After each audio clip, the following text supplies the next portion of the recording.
జై వారాహి మాత. సమస్యలు లేని జీవితం అంటూ ఉండదు. ప్రతి ఒక్కరి జీవితంలో ఏదో ఒక సమస్య ఉంటుంది. మీ సమస్యలన్నింటినీ తొలగించే ఓం శ్రీ కనకదుర్గా జ్యోతిష్యాలయం.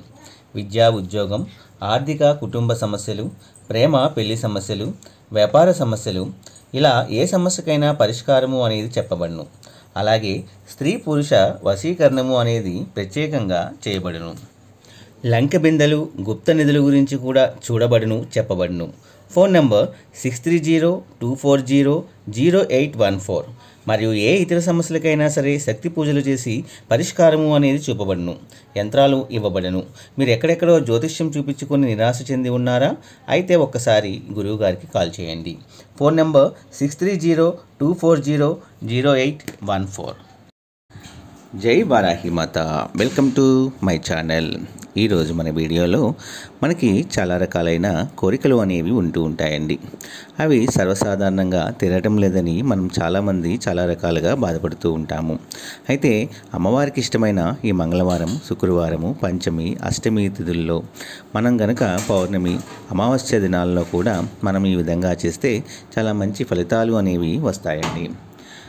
ఎవరైనా మన ఛానల్ని కొత్తగా చూస్తున్న వారైతే please like, share and subscribe and support my channel. Video కనుక మీకు నచ్చినట్లయితే ఒక చిన్న లైక్ ఇచ్చి సపోర్ట్ చేయండి ఫ్రెండ్స్. అలాగే 10 మంది మిత్రులకు కూడా షేర్ చేయండి. ఇక ఈరోజు అమ్మవారి సందేశము విందామండి. అమ్మవారికి చాలామంది కూడా మంగళవారం రోజున నైట్ హోరా సమయంలో కనుక మీరు ఏం చేసినా చేయకపోయినా త్రికరణ శుద్ధిగా అమ్మవారిని నమ్మి మీరు కనుక దీపారాధన అనేది చేయాలండి. అమ్మవారికి 5 ఒత్తులతో దీపారాధన అనేది చేస్తే చాలా మంచిది. అలా కాకుండా కొబ్బరికాయలో కూడా మనం కొబ్బరికాయ కొట్టేసి ఆ కొబ్బరికాయలో ఆవు నెయ్యి వేసి కొబ్బరికాయ దీపాన్ని కూడా అమ్మవారికి, వారాహి అమ్మవారికి వెలిగిస్తూ ఉంటారు. అలాగే మీకు ఇష్టమైన కోరిక ఏదైతే తీరటం లేదో ఆ కోరికని కనుక మనము తీరాలి అనుకుంటే అమ్మవారిని కనుక తప్పకుండా మనము పంచమి తిథి ఉన్న వారాల్లో చేయొచ్చు, లేదా 5 పంచమి తిథులు కానీ, లేదా మంగళవారాలు, శుక్రవారాలు కానీ మీరు మనస్ఫూర్తిగా అమ్మని మనసులో తలుచుకొని అమ్మవారికి నైట్ 8 to 9 హోరా సమయంలో దీపారాధన అనేది చేయాలి.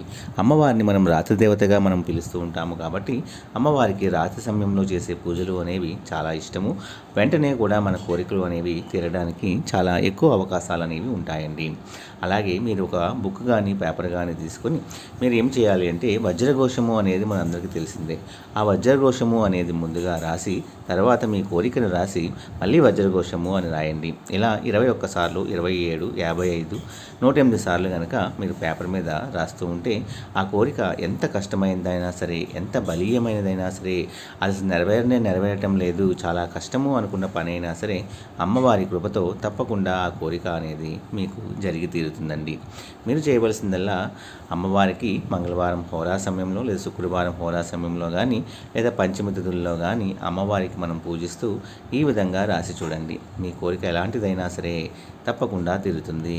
ముందుగా వజ్రఘోషము అని రాసి మీ యొక్క కోరికను రాసి దాని తర్వాత మీరు మళ్ళీ వజ్రఘోషము అని ఇలాగా 21 సార్లు రాసి చూడండి. అలా రాయటం వలన మీ కోరిక అనేది చాలా త్వరగా అనేది నెరవేరుతుందండి. ఇదండి ఈరోజు వీడియో. ఈ వీడియో కూడా మీ అందరికీ నచ్చింది అనుకుంటున్నాను ఫ్రెండ్స్. తప్పకుండా ఇది అందరూ కూడా ప్రయత్నించి చూడండి. మంచి మంచి అవకాశాలను మీరు పొందండి. జై వారాహి మాత. సర్వే జన సుఖినో భవంతు.